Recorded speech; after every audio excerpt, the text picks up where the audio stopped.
Esta predicación se titula El crecimiento bíblico. ¿Cuántos quieren crecer bíblicamente? Eso es importante, ¿listo? Un saludo en especial a todas las personas que nos ven desde sus casas, desde donde estén. Qué bendición que también nos puedan acompañar desde la transmisión digital. Pues bien, así como ustedes dijeron, yo quiero ceñirme a las Escrituras. Yo también, Daniela Ahumada, junto con mi esposa, luchamos todo el tiempo para ceñirnos a las Escrituras. Creo que es una intención muy sana. En este mes se ha venido predicando, o más bien se han venido desempolvando sermones que son muy necesarios para la vida del creyente. Y pues estamos hablando sobre Juan Wesley y varios de esos sermones que transformaron en ese entonces la Inglaterra de 1700. Vamos a ponerle 1700 porque fue un movimiento bastante grande. Sin embargo, el cristianismo bíblico es un sermón que me es necesario contextualizarlo a nuestros tiempos, porque noto en Juan Wesley una profunda necesidad de contextualizar un hecho que pasó con Pedro y Pablo en los años 60, ¿cierto? Después de Cristo. Y ese mismo afán que tiene Juan Wesley de tratar de contextualizar y decirle a los creyentes de Inglaterra, por favor, miren que no tienen excusa de hacer lo correcto, porque para ejemplo de ello tenemos a Pedro y tenemos a Juan, dos apóstoles que han sido perseguidos, que han sido vituperados, que han sido encarcelados injustamente. ¿Por qué? Por predicar el evangelio. Y hay una exhortación profunda de Juan Wesley a la Inglaterra de 1744.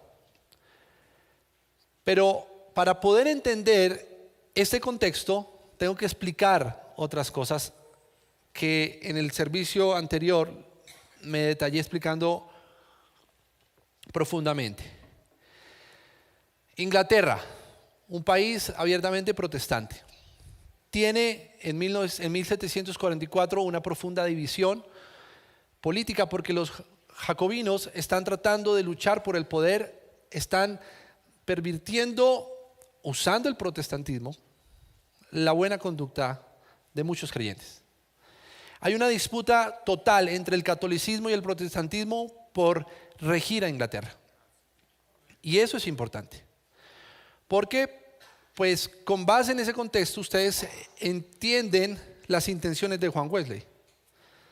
No le está hablando a una nación protestante, sino le está hablando a una nación que, siendo protestante, se ha alejado de las Escrituras, que utilizó el mensaje solamente para un tema de manipulación política y con base en eso desarrollar toda su estrategia sistemática y de gobierno. Pero hay una corrupción también moral dentro de los cleros y dentro de los ministerios y dentro de los líderes de la iglesia anglicana, lo cual Juan Wesley no comparte, porque pues estudioso de las Escrituras descubre que no hay verdad en muchas de las prácticas que pasan en la iglesia. Está a puertas de empezar la oleada de la ilustración, y con base en eso también una era de total racionamiento a todo lo que se me explica, a todo lo que se me enseña, a todo lo que imparten en las escuelas. Juan Wesley sabe que no viene un buen tiempo para la población, porque tras de que históricamente es uno de los tiempos donde más se sufre de alcoholismo y es la problemática social más fuerte, también se sufre de pobreza y desigualdad. Entonces él hace una crítica muy profunda sobre el contexto de la iglesia. Es una iglesia que está desviada de donde debe estar centrada, que es en Cristo Jesús, está haciendo otras cosas, pero no está atendiendo a los pobres, no está atendiendo a las viudas. Fuera de eso, no hay evidencia de la manifestación del Espíritu, porque no hay vidas transformadas. Hay muchos que están diciendo soy protestante, pero cuando examino a la luz de las palabras, diciendo Wesley, ¿no?, pues compruebo que no hay coherencia entre este cristiano y un cristiano acorde a las Escrituras. Él se enfrenta a unos problemas bastante fuertes, y con base en ese contexto él le habla a una generación y le dice, por favor, vuelvan a las Escrituras, vuelvan a Jesús, dejen de utilizar el mensaje para sus intereses personales Y por favor, analicen si lo que están viviendo y si lo que están haciendo es acorde a lo que Dios quiere. Y entonces yo me pongo a pensar por qué Juan Wesley utilizó Hechos 4 como la pieza fundamental del mensaje, el cristianismo bíblico. Para ustedes es común y conocido que Hechos es la traducción, o más bien el relato histórico y textual de cómo empieza la iglesia. Cuando los apóstoles llenos del Espíritu Santo empiezan a difundir el mensaje. Y ahí podemos ver y ser testigos de la conversión de Saulo de Tarso. Somos testigos de un hombre que, usando el credo, el mensaje de una manera inapropiada, es medio de persecución, de juez y de castigo para aquellos creyentes que empiezan en la iglesia primitiva, en esta primera iglesia, a conocer realmente al Señor Dios Todopoderoso. Y vemos la conversión de un señor docto, culto en las leyes, como lo es Pablo. Y pues somos testigos de cómo un hombre educado, docto, que es humillado delante de la presencia del Señor, arrepentido de sus pecados, puede llegar a transformar la historia de la iglesia primitiva. Entonces Wesley se pregunta, yo creo que Wesley se preguntó, ¿será que yo tengo la estatura por lo menos de Pablo para poder transformar Inglaterra? Y me haría otra pregunta, ¿y será que yo tengo entonces, si tengo en algo para compararme con la estatura de Pablo, tengo en algo para preguntarme a mí y decir, ¿tengo la estatura de Cristo para transformar Inglaterra? ¿Para transformar la nación? Esas preguntas a mí me empiezan a volar la cabeza. Si tú te preguntaras eso en esta mañana, ¿estás viviendo el evangelio de la manera en que se debe vivir? Primero. Y segundo, como consecuencia de esa manifestación en tu vida personal y comunitaria de tu decisión de fe en Cristo, ¿estás seguro que tú puedes ser un medio de transformación para la nación? Y no estoy hablando de transformación política, estoy hablando de evangelismo.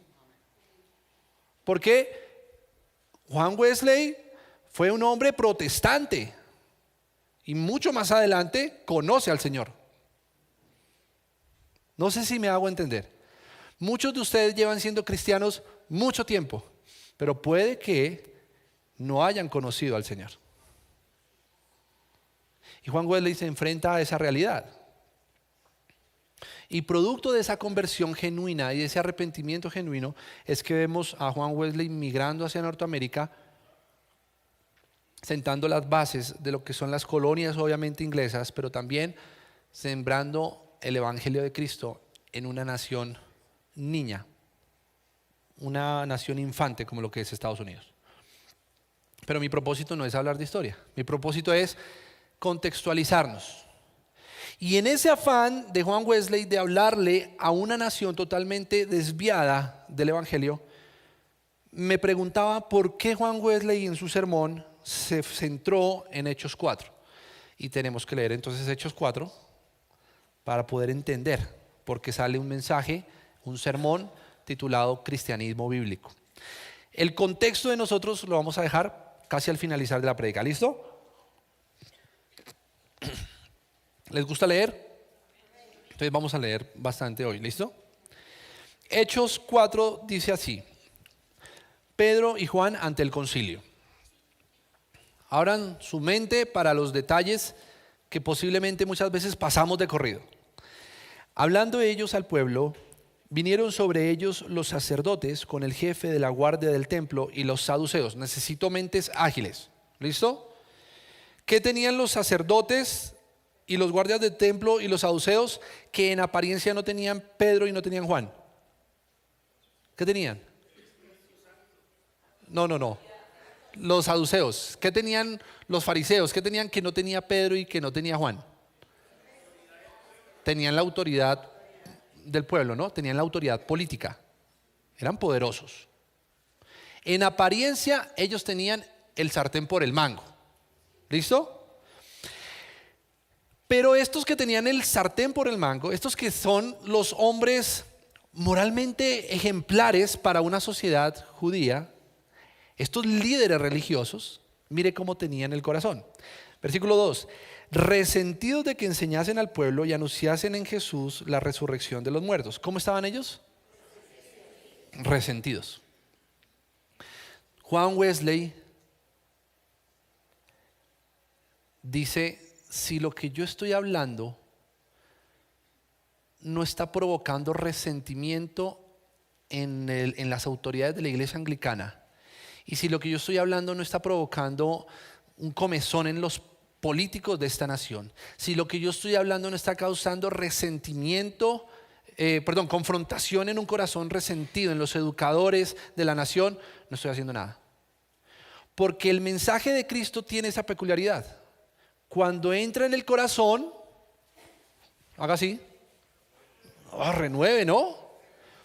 Y no nos gusta que nos renuevan, que nos remuevan las cositas. No nos gusta que nos digan que eso que está haciendo usted es pecado. No nos gusta que nos digan que así no se comporta en la casa un hombre de Dios. No nos gusta que nos digan que el adulterio es malo. No nos gusta que nos digan que esas conversaciones que usted tiene con otras personas puede dañar su matrimonio y que no está bien a la luz de Cristo. No nos gusta que nos digan que tenemos una falsa adoración. No nos gusta que nos digan que somos hipócritas. Porque la verdad duele. Entonces Juan Wesley dice, si mi discurso está cargado de lo que creo que está cargado, lo primero que debe causar es una profunda confrontación en la persona. Por eso, cuando usted esté acá sentado y se sienta confrontado, alabe al Señor.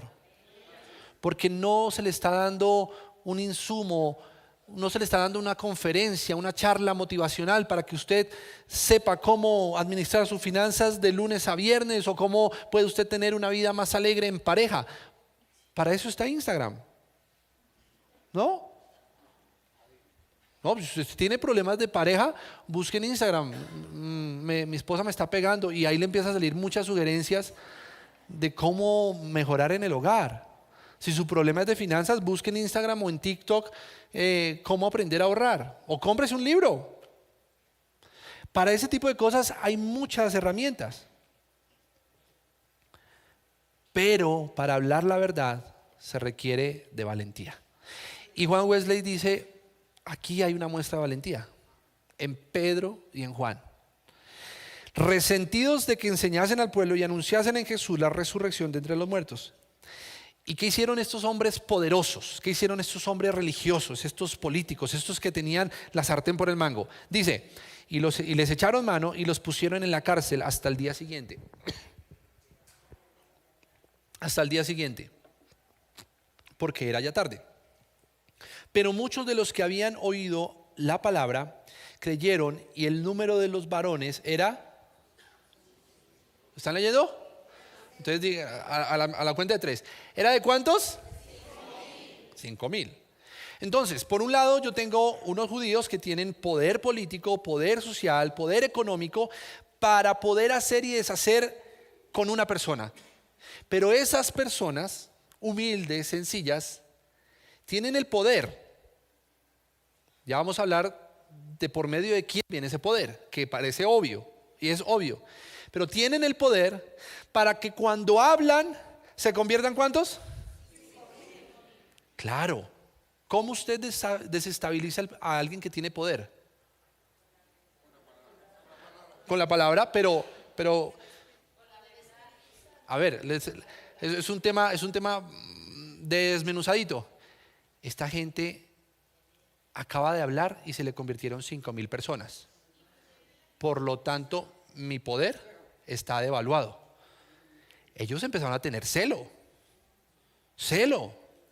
Porque una persona poderosa, una persona que tiene liderazgo religioso, ¿qué tiene? Seguidores. Y estos van y hablan. ¿Y quiénes son estos? No son estudiados como yo, no son estudiados y eruditos. Uy, un judío. No, son personas que aparecieron. Y ya con 5,000. ¿Entienden por qué el resentimiento? ¿Entienden el resentimiento? Envidia, claro, celos. ¿Cómo? Claro, piedra. Piedra. Esa gente. Versículo 5. Aconteció al día siguiente que se reunieron en Jerusalén los gobernantes. ¿Los qué? Otra vez poder, ¿cierto? Ancianos y los escribas. Y el sumo sacerdote Anás y Caifás y Juan y Alejandro y todos los que eran de la familia de los sumos sacerdotes. ¿Quiénes estaban ahí reunidos? Los de la élite. Estaban los de la élite. Se reunieron, ¿no? Así como cuando ustedes ven que se reúnen en Davos, por allá en Suecia o en Suiza, ¿qué es? Y se reúnen los poderosos. ¿No? Usted no puede entrar allá porque eso es otro nivel de poder. Un poder humano. Un poder humano. Un poder que deslumbra. ¿Vieron el avión? Wow. Y la gente es boba. Se va, abre la boca por esas minucias de la vida. Y poniéndoles en medio le preguntaron: ¿con qué potestad o en qué nombre habéis hecho vosotros esto? Los hombres más poderosos le dicen a dos hombres sencillos, ignorantes: ¿con qué autoridad ustedes hacen esto? Ignorantes que tienen detrás, acabaron de hablar y tienen ¿cuántos detrás? ¿Cuántos seguidores? Hagan así. 5,000. No desprecies el lugar insignificante en el que estás, porque Dios con personas insignificantes puede transformar una nación. El problema, antes de que aplauda, es que si estamos llenos de insignificantes, y me incluyo, porque no hemos cambiado la nación. Y cuando hablo de la nación no me enfoco en los establecimientos políticos. No, eso dejémoslo para otra discusión. Me enfoco es por qué nuestras iglesias no están teniendo el impacto que deberían tener. Porque eso es lo primero que se pregunta Juan Wesley cuando hace el análisis de la iglesia. ¿Qué está pasando en Inglaterra? Que no está pasando nada espiritual. Sí, hay mucha plata, hay mucho oro, estamos ganando guerras, vienen de 4 guerras históricas y todas las ganaron. Sí, pero ¿y de qué me sirve que gane Inglaterra? ¿De qué me sirve que tengamos colonias por África, por todo el mundo? ¿De qué me sirve si no tenemos lo más importante, que es la salvación? Ahí es donde se centra Juan Wesley y dice: estamos totalmente desenfocados. Volvamos a los insignificantes. ¿Sí? Entonces Pedro, lleno del Espíritu Santo, ya hay. ¿Cuántos son insignificantes llenos del Espíritu Santo? ¿Seguros? ¿Seguros? Pregúntese a usted mismo: ¿soy un insignificante lleno del Espíritu Santo o soy solo un insignificante? Porque es que ahí hay una diferencia enorme. Entonces Pedro, lleno del Espíritu Santo, les dijo: gobernantes del pueblo. Imagínense a Pedrito, el mismo chambón que le quitó la oreja a un soldado, ese mismo pescador burdo, mal hablado, tosco. Póngase a pensar a qué olería un pescador después de una jornada de trabajo. Póngase a pensar. En ese tiempo no había Rexona, yo creo que todavía no habían descubierto eso que muchos en algún momento aplicaron, que el limón en la axila. Yo creo que esto todavía no existía. Eso es muy, muy atrás, ¿cierto? No, yo creo que eso, como sudaba, olía. Ese mismo humilde pescador, entonces Pedro, lleno del Espíritu Santo, le dijo: gobernantes del pueblo. Miren estas palabras de ese pescador. Entonces Pedro, lleno del Espíritu Santo, le dijo: gobernantes del pueblo y ancianos de Israel, puesto que hoy se nos interroga acerca del beneficio hecho a un hombre enfermo, de qué manera éste haya sido sanado, porque había acabado de acontecer ¿qué? Una sanidad. 2 hombres insignificantes van pasando y van sanando, y van sanando. Entonces los 5,000 habían conocido al Señor, pero habían sido, fuera de eso, testigos de las manifestaciones de cuando 2 personas insignificantes son llenas del Espíritu Santo, y es que se producen sanidades. hay milagros. Ellos eran testigos de eso. Sea notorio a todos vosotros y a todo el pueblo de Israel que en el nombre de Jesucristo de Nazaret, a quien vosotros, ahí se le sale el carácter a Pedro, ¿no? Sea notorio a todos vosotros los de la élite, a todos ustedes los que creen conocer más las escrituras, a todos los que tienen el control, ¿cierto? Y a todo el pueblo de Israel, que en el nombre de Jesucristo de Nazaret, a quien vosotros crucificasteis y a quien Dios resucitó de los muertos, por él, este hombre está en vuestra presencia sano. Este hombre, el que habían sanado, perdón. Este Jesús es la piedra reprobada por vosotros, los edificadores, la cual ha venido a ser cabeza del ángulo. Les he hablado del poder y la autoridad todo el tiempo, porque hasta este momento la autoridad y el poder aparentemente ¿sobre quién está? Sobre ellos. Pero es que humanamente Pedro no puede ser superior a ellos. Una persona insignificante no puede ser superior a ellos. Solo por medio de Jesús de Nazaret es que el discurso cambia y gira bruscamente. Solo por medio de Jesús de Nazaret. Porque dice, este Jesús es la piedra reprobada. Ya no importo yo, ya no importa Juan, ya no importo. Yo no. ¿Quién es Daniela Ahumada? Pero espérate un momento, porque es que en mí está el mensaje de Cristo. Este Jesús es la piedra reprobada por vosotros los edificadores, la cual ha venido a ser cabeza del ángulo. Y ahí sí nos metemos en un problema muy fuerte en el discurso, porque ahí no hay una subordinación, pero sí hay una interpelación a la autoridad del hombre. ¿Quién es más poderoso? ¿Tú o Dios? Yo creo que ahí los políticos y los saduceos y todos los fariseos y la casta de élite, mire, eso les entró así.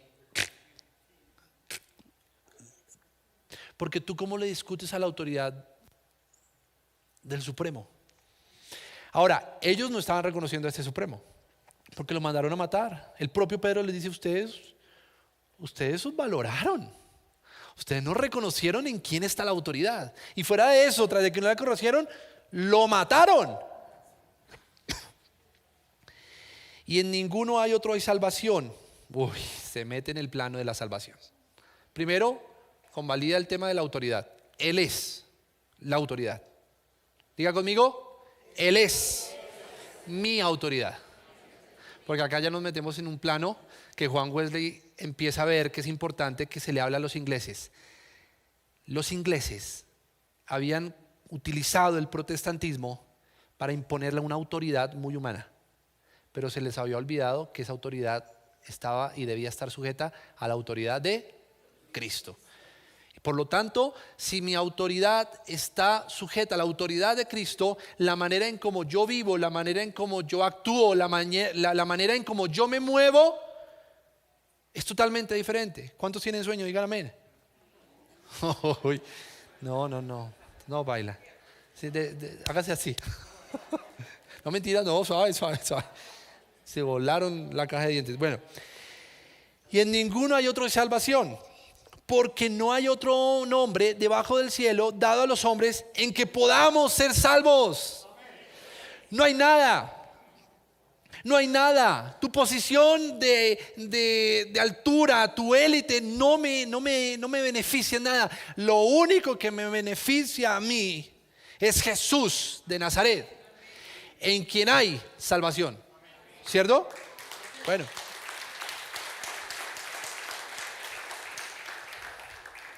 Entonces, viendo el denuedo de Pedro y de Juan, y sabiendo que eran hombres sin letras, ¿qué pasó? Y del vulgo, es que eran hombres sin letras y del vulgo, mire lo que dice la palabra, se maravillaban y le reconocían que habían estado con Jesús. Yo puedo acabar el mensaje acá y me puedo ir. La gente se maravilla cuando te ve a ti. No, entonces tengo que volver a las escrituras. Tengo que, uy, Dios mío, estamos mal. ¿Tú hablas con denuedo? Porque ya quedamos claros en algo. ¿Somos insignificantes? No, sí, humanamente, pues. Sí, o sea, yo, Daniel Ahumada, si me ponen un nombre súper poderoso, a ver. Trump. ¿Quién soy yo? Dueño de hotel, dueño presidente, se paga su propio, sí, o sea, mucha plata. Pero espera un momento, porque cuando yo estoy lleno del Espíritu Santo se supone que debe pasar algo.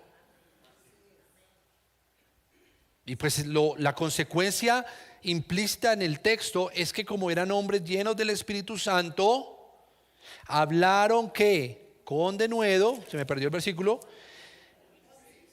11, ¿sí? ¿11 seguro? No. 13 seguro.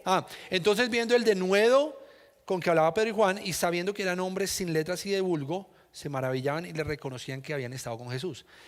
Si yo soy un hombre lleno del Espíritu Santo, la consecuencia directa es que yo hablo con denuedo.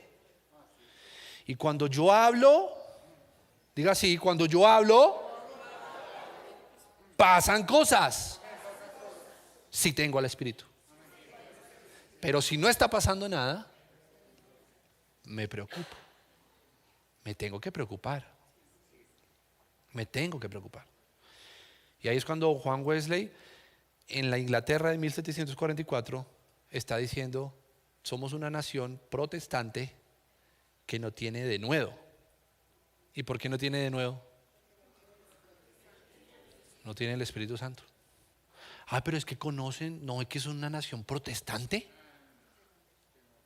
¿No ve que Inglaterra fundó y colonizó Estados Unidos y Estados Unidos también es una nación protestante? ¿Por qué asociamos el denuedo con la prosperidad? ¿Sí me entiendes? ¿Por qué asociamos el denuedo con el estar bien? ¿Por qué asociamos el atributo o la consecuencia más bien de andar en el Espíritu con un estado de bienestar muy material? Pues porque nos desenfocamos. Y entonces Juan Wesley dice, no, estamos súper desenfocados. Oiga, y yo creo que él revisaba los sermones así como lo estoy revisando, y está mal lo que estamos haciendo. Porque la iglesia no está teniendo el impacto que debe tener en estos tiempos por obvias razones. Porque no conocen el Evangelio. Por eso una y otra vez se le tiene que decir a usted, venga usted si conoce al Señor, venir a la iglesia domingo a domingo no te asegura el ingreso al cielo. Esta mañana ustedes hubieran madrugado al servicio de 7, pero pues no sabían. Explicaba un tema importante para abordar este tema y es la crisis de identidad cristiana. Según David Barrett, hay 30,000, ojo esto, 30,000 son mucho, ¿sí? Mire esto, hay 30,000 denominaciones cristianas derivadas del protestantismo que dicen y aseguran hacer lo correcto.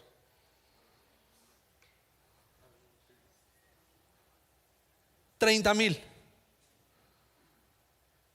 Y muchos de los que están acá se van a ir de la iglesia en los próximos 2 años porque no le ponen canciones modernas en la alabanza. Porque ese es el nivel de fe, de madurez en la fe. ¿Sí? Y muchos de los que están acá puede que posiblemente lleguen a montar una iglesia, porque es que ahora se dice montar. Porque es que no me gustó, entonces voy y monto mi iglesia. Y es fácil. Usted va y saca un permiso en el Ministerio del Interior, le dan su jurídica, su persona jurídica y hágale. Porque uno ve que, como ahora es un negocio, entonces sería 30.001 dentro de 2 años. No, no, no, no, no, no, no, no. Tenemos la palabra del Señor. Y allí es donde Juan Wesley dice, venga, tenemos que poner la casa en orden. Ahora, Juan Wesley va a este texto y descubre unas características importantes en los discípulos. Uno, no hablaron con temor, hablaron siempre con valentía. La fundamental es que están llenos del Espíritu Santo. Por lo tanto, lo primero que yo les digo a ustedes, son llenos del Espíritu Santo, recibieron al Señor en su corazón, entienden que recibir al Señor. Y dos, están hablando con denuedo, están proclamando con su boca que Él es el Salvador. O simplemente estamos viniendo de domingo a domingo a sentarnos para esperar un milagro del Señor. Vuelvo y le digo, si usted está esperando un milagro en las finanzas, cómprese un libro de finanzas. Ahora, ¿Dios es un Dios de milagros? Obvio que sí. Obvio que sí. Y la palabra misma atestigua que Él sana a los enfermos. Por lo tanto, no tengo la duda mínima de que si el Señor quiere sanarte a ti o a un familiar, Él lo puede hacer, porque Él es Dios. Pero en lo que me tengo que centrar, y que en eso quizá muchas de las 30.000 denominaciones no se centran, es céntrate en Jesús. Aquí a 4 cuadras está una secta. Tú vas allá, si quieres que te vaya bien, por favor. Ahorita no, es que iba a decir algo. Pero si usted quiere que le profeticen, vaya allá, vaya. Allá le dicen, ¿cómo le va a ir de bien el martes? Vaya. O sea, si es por sentirse bien, vaya. Y que le pegue bien en esa frente. Y diga amén. Pero si su interés es el cuestionarse y decir, Señor, mi corazón muchas veces ha venido resentido y encuentro que en él hay pecado y encuentro que en él no hay coherencia. Señor, transfórmame, cámbiame, límpiame. Y en ese paralelismo de Juan, Pedro, Pablo, Wesley, yo tengo que empezar a entender el contexto. En 3 minutos tengo que desarrollar la mitad de la predica.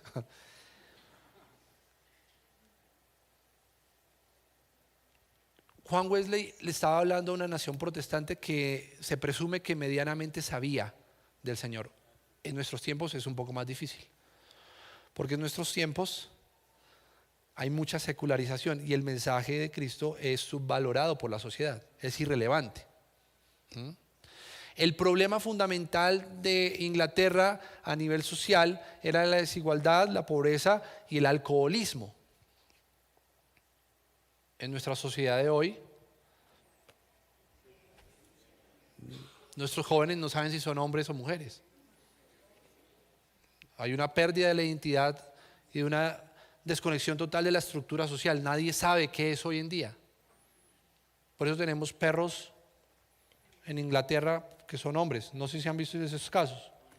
No, es que hoy nací rebuznando y soy un burro. ¿Sí? Y así. Entonces nuestros problemas hoy son ya un tema de salud mental. Pero miren, independiente del problema y de la situación y del contexto, hay una verdad, y es que Cristo es la verdad. Segundo, la enseñanza y la predicación. Cristo enseña con autoridad. Si tú no tienes autoridad, pide, por favor, arrepentirte primero de tus pecados. Y entiende que la autoridad de Cristo debe verse reflejada en ti. Cristo hace accesible el reino de Dios, pero es radical y desafiante ante la injusticia de aquellos que creen tener el liderazgo y la moral cristiana. Espero que muchos de los que están acá se levanten, como algunos se han levantado, a decir, por favor, volvamos a las Escrituras. Volvamos al origen, volvamos a la imagen de Cristo. Pero mientras tú no tengas una disciplina profunda de meditación y de estudio en la palabra, ¿cómo vas a saber que eso no es lo correcto? Debes tener una actitud hacia el poder y la riqueza. Jesús criticó el abuso del poder religioso y también advirtió sobre el amor al dinero. No utilicemos estos mensajes para decir o avalar el discurso de un evangelio que pobretea a la gente. Pero su fin, hermano, su fin, hermana, en Cristo no es amontonar riquezas. Su fin, salvación. Esas añadiduras de la vida son ¿qué? Añadiduras. Relación con los marginados. Juan Wesley descubre que hay una problemática fuerte en Inglaterra con los marginados, al igual que hoy en día. Jesús busca activamente a los pecadores y a los marginados. Hoy en día en nuestras iglesias a la gente le importa cero ir a la calle a evangelizar. A la gente le importa cero cómo está la situación social de nuestra población. A la gente le importa cero cómo viven los migrantes aquí en Colombia. Se sorprendería que uno de los focos de xenofobia más grandes que hay en Colombia son las iglesias. ¿Por qué? Ahí es para otra prédica, pero bueno. Actitud hacia el sufrimiento y la persecución. Jesús enseña que el sufrimiento por el reino es natural, esperado y bendecido. Hoy nuestra iglesia no quiere sufrir, no quiere padecer, no ve como bendición el sufrimiento. Llega una enfermedad, llega un dolor, y queremos salir de él, pero no entendemos que es la mano preciosa del Señor en nuestro espíritu, en nuestra vida. Tienes que entender eso. Con amor te lo digo. El evangelio del Señor trasciende mucho más allá de nuestros beneficios y de nuestros intereses personales. El evangelio de Jesús es mucho más trascendental. Transforma más allá de lo que nuestros ojos insignificantes pueden ver. Santidad y transformación personal. Jesús hace un llamado a la transformación personal y comunitaria. Cuando Jesús empezó su ministerio, empezó a transformar vidas. Y esas vidas de esos hombres transformaron toda una nación. Pero no solo transformaron una nación, sino que transformaron la historia. Le dieron un vuelco a un imperio que ostentaba ser el más poderoso. Pero cuando tú estás lleno del Espíritu Santo, cuando en ti hay denuedo, el Señor utiliza a los más insignificantes para hacer doblegar las rodillas de los más poderosos. Pero cuando eso pasa, no pasa porque simplemente queremos alardear de nuestra posición o de lo que ha pasado en nuestra vida, sino que es la oportunidad perfecta para decir: yo soy un insignificante que lleno del Espíritu Santo hablo con denuedo, porque quiero decirles, como dijo Pedro y Juan, Cristo es la salvación. Si ustedes se someten a la voluntad de Él, si ustedes se arrepienten, allí habrá salvación. Y por último, hay una evidencia en el evangelismo. Y Jesús mismo le manda a predicar a esa generación de apóstoles el evangelio. Y por esa misma actitud obediente de Pedro y de Juan, de estar hablando el evangelio, es que sufren persecución, es que sufren encarcelamiento. Y por esa misma actitud es que Juan Wesley, después de muchos años, allá en 1744, se cuestiona y dice: Señor, ¿yo qué estoy haciendo con mi vida? Que no estoy transformando la nación, no estoy transformando la iglesia anglicana en la que me has plantado. No estoy haciendo nada. Llevo muchos años como cristiano, pero mi vida es constante, mi vida es estática. Me he descubierto como un creyente que viene a la iglesia y se sienta, pero no hay nada de cambio, no hay nada de transformación. Y esa misma preocupación que ha venido en la historia de los hombres de Dios es la misma preocupación que hoy tengo por ti y por mí. No estamos hablando con denuedo, no estamos transformando nuestra familia, no estamos transformando la iglesia. De hecho, cada día más hay más sillas vacías. Porque hemos entrado en una conformidad donde el evangelio es simplemente para mi bienestar, para lo que yo quiero. Pero me dejo de preocupar por los marginados, me dejo de preocupar por los que tienen necesidad, me dejo de preocupar por un mundo por el cual Jesús en sus planes perfectos decidió venir a morir, porque sabía que allí donde sobreabunda el pecado debe abundar la gracia. Porque donde hay destrucción, porque donde hay pecado, porque donde hay miseria, siempre hay un faro de esperanza que es Jesús de Nazaret. Pero si la iglesia actualmente no está predicando y no está hablando, es porque no conoce ese faro de luz, porque no sigue sus pisadas, porque no sigue el evangelio. Hoy la invitación que yo te hago es que te cuestiones como Juan Wesley y que vivas como vivió Pedro y como vivió Juan. Pero para que puedas vivir como Pedro y como Juan, debes vivir como Cristo quiere que vivas. Y eso implica ser lleno del Espíritu Santo. Eso implica conocer al Espíritu Santo. Eso implica pasar tiempo de calidad con el Espíritu Santo. No me quiero meter tan de lleno en tu casa, porque temo que tu corazón sea muy resentido como el de los políticos y religiosos de esa época de Pablo. Pero no esperes mucha transformación cuando en tu iglesia primera, que es tu casa, no hay oración, no hay ayuno, no hay vigilia. No esperes que se transformen mucho las cosas cuando tú no pasas tiempo de intimidad con Dios. ¿Cómo me dices que Dios es tu prioridad si lo único que haces es cuando te metes al carro poner una canción cristiana y ya crees que con eso alcanzaste el cielo? No. El Señor no viene por una iglesia insignificante. El Señor viene por una iglesia insignificante llena del Espíritu Santo. Si quieres ser lleno del Espíritu Santo, si quieres hacer las cosas bien, ponte de pie.